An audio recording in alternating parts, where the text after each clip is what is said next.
Public అర్థమైపోయిందమ్మా క్లియర్గా. 4 నెలల 40 వేషాలు అయిపోయింది. మొత్తం మోసపోయినాము కాంగ్రెస్ ఓటేసని. ఇప్పుడు అంతా బీఆర్ఎస్ దిక్కు మళ్ళీ అంతా చూస్తున్నారమ్మా. భారీ మెజార్టీ తోటి 10 నుంచి 11 సీట్లు మా బీఆర్ఎస్ పార్టీ ఎంపీ సీట్లు గెలుస్తున్నామమ్మా. మా సీఎం కేసీఆర్, మాజీ సీఎం కేసీఆర్ గారు కూడా బస్సు యాత్ర పెడుతున్నాడు.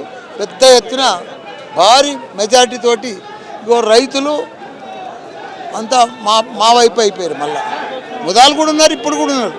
కానీ ఎక్కడ చూసినా కానీ మంచి ఆదరణ వచ్చింది. మళ్ళీ ప్రచారం గ్రౌండ్ లెవెల్లో చేస్తున్నారు కదా, ఎట్లుంది పబ్లిక్ నుంచి ఆదరణ? మంచి ఆదరణ ఉందమ్మా.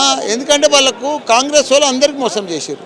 2 జాతీయ పార్టీలు అందరికీ మోసం చేశారు. రైతులకు మోసం చేసిండ్రు, ప్రతి ఒక్కరికి కూడా పింఛన్లో మోసం చేసిండ్రు, ప్రతి ఒక్కరు కూడా అన్ని బందులు చేసేసారు. కేసీఆర్ కిట్ కానీ ఇవన్నీ కూడా బంద్ చేశారు కదా, ప్రజలకు విరక్తి చెందారు. అబ్బా ఇట్లుంటుందా అని. ఆగస్ట్ 15కి ఇస్తా అంటుండు. నమ్ముతలేరమ్మా.